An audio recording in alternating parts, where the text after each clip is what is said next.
Akala lang ng mga Pinoy, di ba pag nag-abroad ka, dami-dami mong pera. Di ba? Pero, ano din, kumbaga, tipid kung tipid, di ba, sinop kung sinop ng pera din ang ginagawa ninyo, di ba, para maging maganda ang buhay ninyo. Kaya yung paggastos nyo tonight, sobra ko na-appreciate. Kasi sa ibang bansa, pag nag-concert ako, mas maraming tao, ibig sabihin ang daming bumili ng ticket. Sa Pilipinas kasi, puta mas maraming humihingi. Sabi ko, pag may show, ang dami humihingi ng ticket. Buti na lang medyo masama ugali ko, konti lang friends ko. Imagine mo kung ang friendly ka, di ba? Di ang dami hihingi sa'yo, wala kang pinintang ticket, di ba? Kaya, maraming salamat. Lalo yung mga nasa likod, salamat. Alam kong pinakamura yung ticket niyo dyan sa likod. Pero,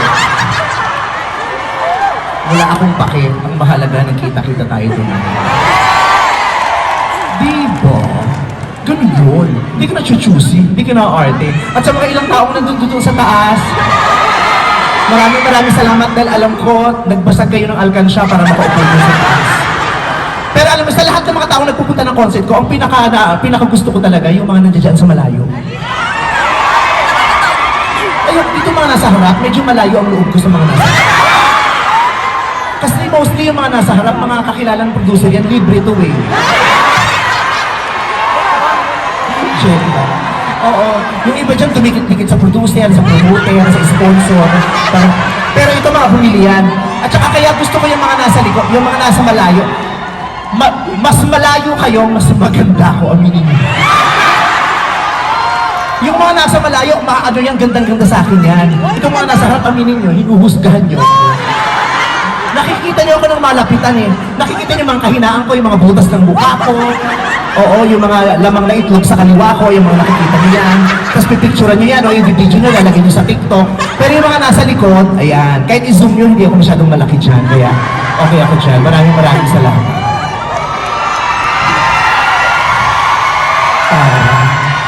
Abot kamay. Ganda ba ako dyan? Maganda ba ako? Tingnan mo, palaki na talaga ng palaki ang relihiyon na nabuo ko. Papunta na to sa kulto eh. Ang daming naniniwalang maganda ako. Diba? Actually maganda yung pwesto nyo kasi dyan sa gilid nakikita nyo yung hubog ng katawan ko.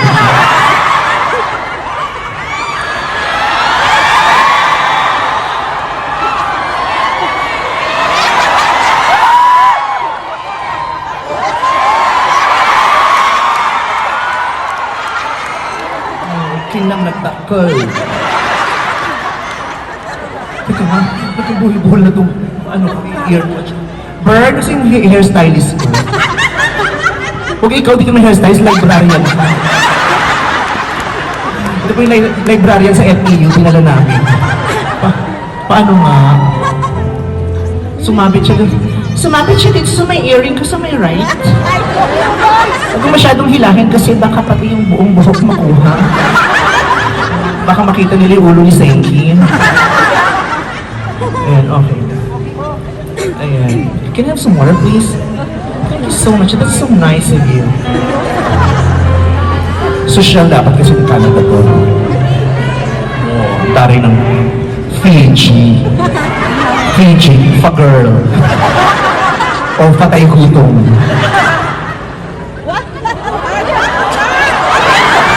Ganun lang pag sosyal, kasi pag jolog, sige nito.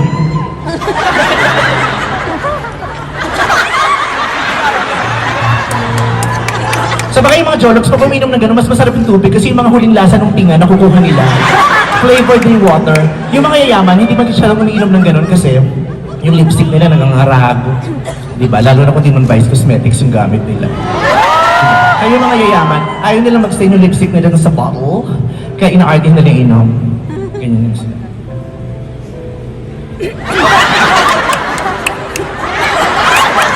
Nagsusumaisda sila paminsan. Tama na, ang haba ng exposure mo. Paano to? Guess na kita. Sana nag-front up ka. Gusto niyo ng mileage.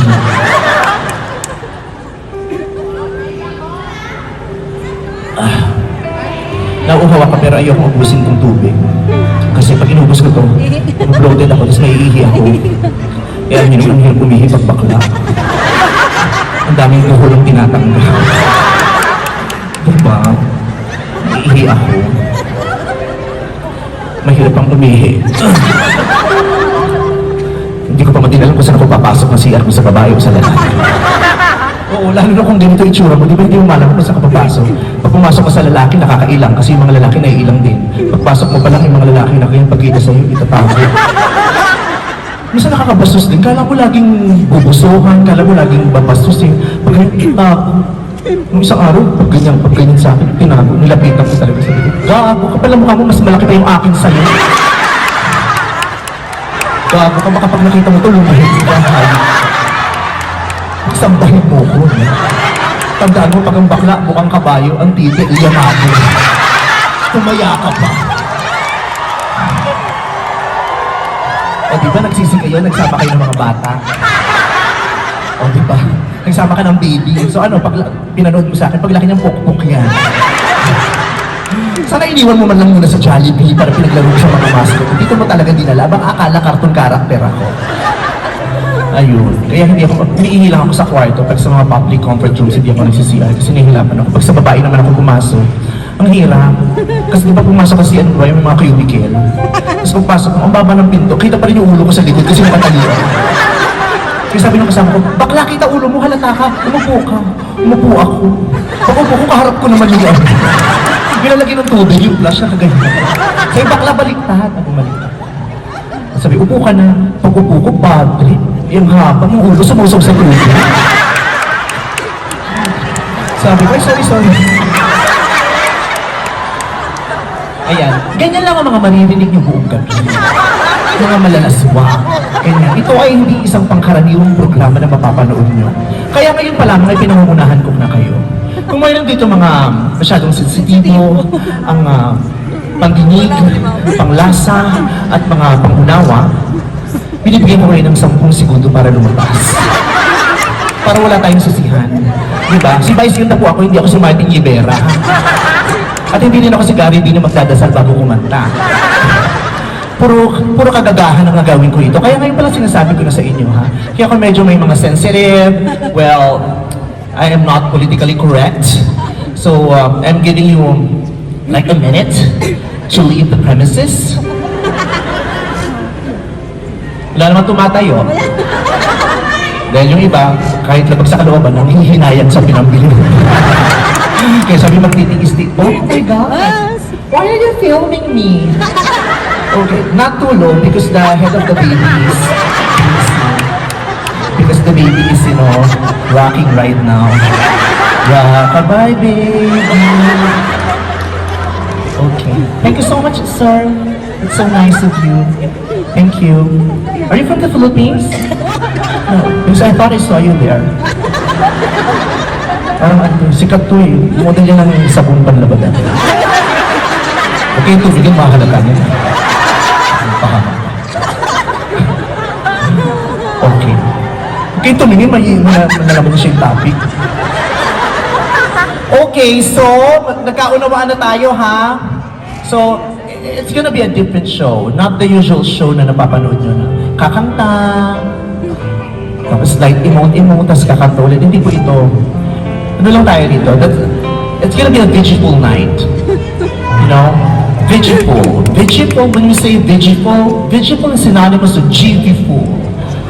VG, vice ganda, GV, good vibes. Diba? Vigiful, GV-ful. And when you say GV-ful, it's joyful. And when it's joyful, it's beautiful. So, just to relax, dumed mo muna tayo sa mga kaseryosohan ng buhay. Diyos ko, ang harang-harag ng mundo, ang daming stress, diba? Kalimutan muna natin. Baliwan lang tayo tonight, magdugshowan lang tayo dito, magbardagulan lang tayo, okay? Okay ba sa inyo yun? Okay. So let's make sure na lahat ng naririto ay handa because this program is rated SSSSSPG. Okay. Super SPG po ito. Kaya dapat, may requirement po tayo, ang mga naririto, ang mga lalaki ay dapat ay, sorry. Nadikaya. Masarap yung PG. Kaya dapat ang mga manonood na naririto, ang mga babae ay may 18 taong gulang pataas at ang mga lalaki naman ay may 6 na pulgada pahaba.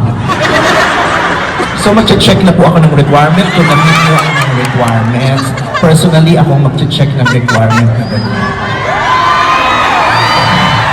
18 years and above? Are you 18 years and above? Okay, okay. Perfect. 18 years and above. Ito naman, 18 years. Sa bagay, hindi mo nakakaintindi ang bata. Sabihin mo na lang sa guardian angel niya, kantahan siya ngayon. 18 years, may 6 na pulgada pa haba ko, sir. Okay, kailangan pong maipakita para malaman natin. Hindi mo pwede kasing sabi-sabi lang. Sir, patingin na po. Huwag kayong mag-alala. Wala pong mangyayaring masama. I don't need Century X. Good evening, sir. My name is Vice. What's your name, sir?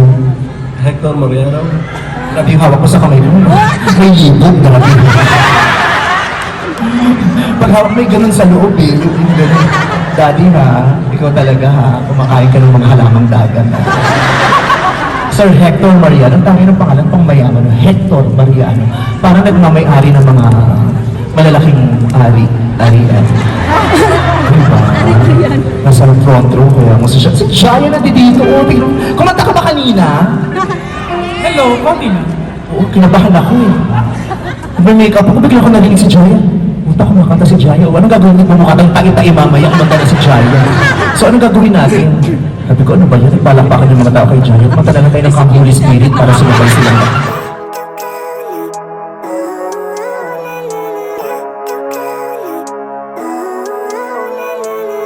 Living life, everyday, late at night, not okay.